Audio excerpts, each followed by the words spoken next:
इस बार योगी आदित्यनाथ जी ने भी ये ऐलान कर दिया है कि भैया सब कुछ कबूल कर सकते हैं, लेकिन किसी धर्म मजहब के इष्ट के खिलाफ, उनके धर्म गुरुओं के खिलाफ, उनके भगवान के खिलाफ, उनके ईश्वर के खिलाफ अगर कोई आपत्तिजनक बातें की गई, ये कबूल नहीं किया जा सकता। उत्तर प्रदेश के गाजियाबाद के डासना का एक पुजारी जिसका नाम यति नरसिंहानंद है, उसने नबी करीम सल्लल्लाहु अलैहि वसल्लम की शान में जब गुस्ताखी की तो हिंदुस्तान ही नहीं बल्कि दुनिया भर के मुसलमानों ने इस चीज का विरोध किया।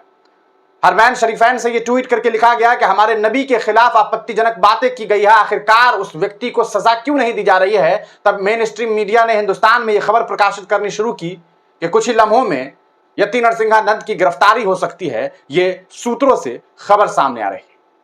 अभी तक यह खबर लोगों के बीच पहुंची है कि यति नरसिंहानंद को शायद गिरफ्तार कर लिया गया है, उसे हिरासत में ले लिया गया है, लेकिन किसने लिया है, कब लिया, कोई वीडियो, कोई तस्वीर सामने नहीं आई। लेकिन लोग सड़कों पर उतर करके ये मांग कर रहे हैं कि कुछ भी हो जाए, उस यति नरसिंहानंद पर कार्रवाई जरूर होनी चाहिए। एक मुसलमान जिसके अंदर जर्रा बराबर भी ईमान होता है, वो अपनी जिंदगी में सबसे ज्यादा मोहब्बत, सबसे ज्यादा लगाव, सबसे ज्यादा अकीदत, सबसे ज्यादा मोहब्बत जो है उस इंसान को, वो अपने नबी, अपने प्रॉफिट से है। माँ बाप से ज्यादा मोहब्बत नबी करीम सल्लल्लाहु अलैहि वसल्लम से एक मुसलमान करता है। उनकी शान में गुस्ताखी किसी भी तरीके से कबूल नहीं किया जा सकता है। लेकिन चूंकि ये हिंदुस्तान है, एक संवैधानिक मुल्क है, तो ये फर्ज है कि हम संविधान के हिसाब से तमाम मामलात को देखें। और संवैधानिक तौर पर यहाँ के मुसलमान ये चाहते हैं कि यति नरसिंहानंद को जल्द से जल्द गिरफ्तार करके जल्द से जल्द उसके ऊपर सख्त कानूनी कार्रवाई करते हुए सजा दी जाए। कोई उम्र कैद की मांग कर रहा है, कोई फांसी की मांग कर रहा है, लेकिन कुछ लोग हैं जो सड़कों पर उतर करके आंदोलन कर रहे हैं, नारेबाजी कर रहे हैं। तो इस पर अब मुख्यमंत्री योगी आदित्यनाथ का बयान सामने आ गया है। उन्होंने सोशल मीडिया पर ट्वीट करते हुए क्या कुछ बातें कही है वो हम आपको बताते हैं। लिखते हैं कि किसी भी जाति, मत, मजहब अथवा संप्रदाय से जुड़े इष्ट, देवी देवताओं, महापुरुषों और साधु संतों के विरुद्ध अपमानजनक टिप्पणी अस्वीकार्य है, किंतु विरोध के नाम पर अराजकता भी बर्दाश्त नहीं की जाएगी। यानी कि अगर आपको विरोध करना है, शांतिपूर्ण तरीके से करिए, कुछ तोड़ फोड़ मत कीजिएगा, वरना योगी जी छोड़ेंगे नहीं, ये बात कह रहे हैं। कोई भी व्यक्ति अगर आस्था के साथ खिलवाड़ करेगा तो उसे कानून के दायरे में लाकर कठोरता पूर्वक सजा दिलवाई जाएगी।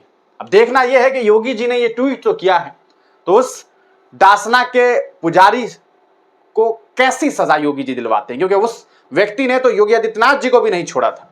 उसने मुख्यमंत्री योगी आदित्यनाथ जी को लेकर के कहा जा सकता है कि एक जगह खड़े होकर के उसने मीडिया के सामने कहा था कि एक बाप की औलाद है योगी अगर, तो अलीगढ़ पर बुलडोजर चलवा दे, और इस तरह की पता नहीं क्या क्या बातें कही थी। कुछ स्टेटमेंट था उस व्यक्ति का, लेकिन उसने कहा था कि एक बाप की औलाद है। तो कौन इस दुनिया में एक बाप की औलाद नहीं होता है? ये बात तो पता नहीं लोगों को कैसे समझ नहीं आ रही है। यति नरसिंहानंद ही बता सकते हैं कि क्या उनको ऐसा कोई एक्सपीरियंस है इस मामले का। ये इस तरह की अमर्यादित टिप्पणी वो व्यक्ति पहले भी करता रहा है।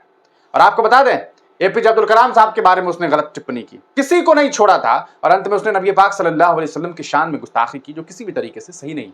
पूरी विश्व के पटल पे हिंदुस्तानी मुसलमानों के साथ जो इस तरह का मामलात इस व्यक्ति के द्वारा बयान के बाद हिंदुस्तानी मुसलमानों को जिस तरह का ठेस पहुंचा, वो ठेस दुनिया के तमाम मुसलमानों को पहुंचा है। और लोग ये कह रहे हैं दुनिया भर से, ये देख लीजिए हिंदुस्तान में जहां पर प्रधानमंत्री मोदी का राज है, जिस स्टेट में, जिस सूबे में योगी जी का राज है, वहां का एक पुजारी इस तरह का घटिया और अमर्यादित टिप्पणी करता है। अब योगी आदित्यनाथ जी एक्शन में है भैया, और उन्होंने ट्वीट करते लिखा कि कोई भी व्यक्ति अगर आस्था के साथ खिलवाड़ करेगा तो उसे कानून के दायरे में लाकर कठोरतापूर्वक सजा दिलवाई जाएगी। प्रदेश में सभी की सुरक्षा हमारी शीर्ष प्राथमिकता है। उत्तर प्रदेश सरकार पर्व एवं त्योहारों को सौहार्दपूर्ण तरीके से संपन्न कराने हेतु प्रतिबद्ध है। ये ट्वीट इनके द्वारा की गई है।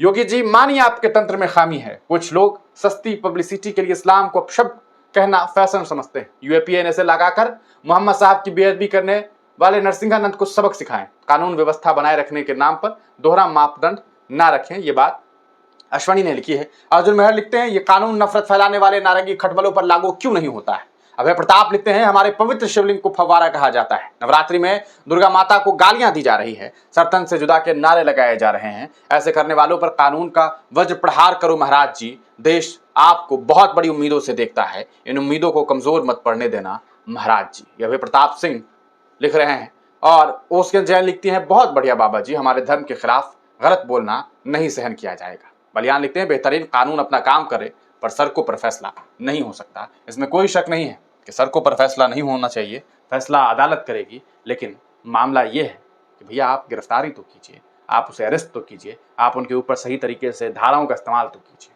आप इस पूरे मामले को किस तरह से देखते हैं, अपनी राय कमेंट सेक्शन में जरूर दीजिएगा। आप तमाम लोगों का वीडियो देखने के लिए बहुत बहुत शुक्रिया।